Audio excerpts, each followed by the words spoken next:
नमस्कार दोस्तों, हमारे YouTube चैनल सनातन सूर्यलोक में आपका हार्दिक स्वागत है। अक्सर आपने देखा होगा कि पूजा पाठ के दौरान हाथ में कलावा बांधा जाता है। इसे रक्षा सूत्र भी कहा जाता है। मान्यता है कि इसे हाथ में बांधने से किसी भी तरह की परेशानी जातक को नहीं होती।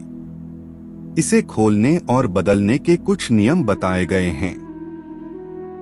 हिंदू धर्म में हाथों की कलाई पर कलावा बांधने और इसे बदलने के कुछ खास नियम बताए गए हैं।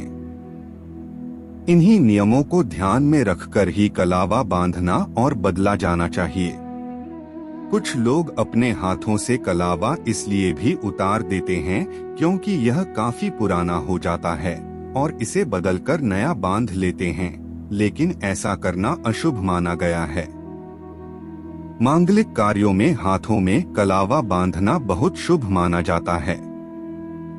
शास्त्रों के अनुसार हाथ में कलावा बांधने से जीवन में आने वाले संकट टल जाते हैं। हिंदू धर्म में किसी भी शुभ कार्य, पूजा पाठ आदि को करने के दौरान हाथों में कलावा बांधा जाता है। कलावा सूती धागे का बना होता है, इसलिए कुछ दिनों के बाद यह थोड़ा बदरंग और ढीला हो जाता है। ऐसे में लोग बिना सोचे समझे इसे अपने हाथों से उतार देते हैं और कहीं भी रख देते हैं। ऐसा माना गया है कि कलावे को बेवक्त खोलना और यहाँ वहाँ कहीं भी रख देना बिल्कुल भी शुभ नहीं होता। हिंदू धर्म शास्त्रों में कलावे के महत्व को बताया गया है, साथ ही इसे उतारने और बदलने के नियम भी निर्धारित किए गए हैं, जिसके बारे में हमें बता रहे हैं।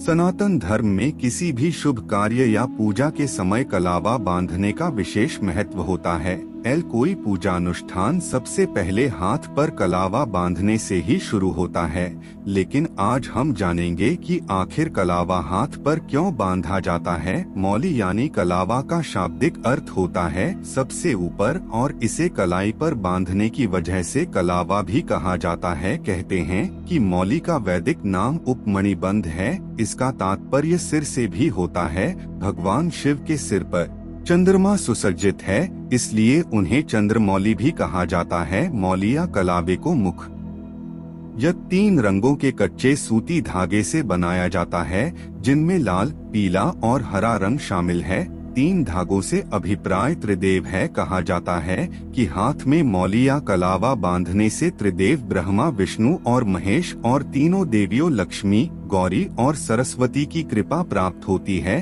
कलावे को रक्षा सूत्र के रूप में हाथ पर बांधा जाता है। कहते हैं कि प्राचीन समय में वृत्रासुर नामक एक राक्षस हुआ करता था, जिसके आतंक से पृथ्वी को मुक्ति दिलाने के लिए देवताओं ने उससे युद्ध किया था। और जब देवराज इंद्र इस राक्षस से युद्ध के लिए जा रहे थे, तो उनकी पत्नी इंद्राणी ने उनकी दाहिनी भुजा पर कलावा, रक्षा सूत्र बांधकर त्रिदेवों और मां आदिशक्ति से उनकी रक्षा की प्रार्थना की थी, जिसके बाद इंद्र वृत्रासुर को मारकर विजयी हुए। तभी से कलावा बांधने की परंपरा चली आ रही है। शास्त्रों के नियमों के अनुसार पुरुष और अविवाहित स्त्री दाएं हाथ में और विवाहित स्त्री बाएं हाथ में कलावा बंधवाती हैं।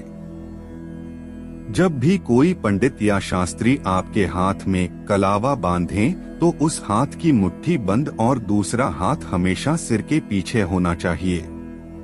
कलावे को हमेशा 5 या 7 बार घुमाकर हाथ में बांधना चाहिए। वहीं अगर आपके हाथ में बंधा कलावा पुराना हो गया है और आप इसे उतारना चाहते हैं, तो ध्यान रहे कि पुराने कलावे को हमेशा मंगलवार या शनिवार के दिन ही हाथ से उतारें और इसे उतारकर फेंकना नहीं चाहिए, बल्कि इसे आप पीपल के पेड़ के नीचे रख दें।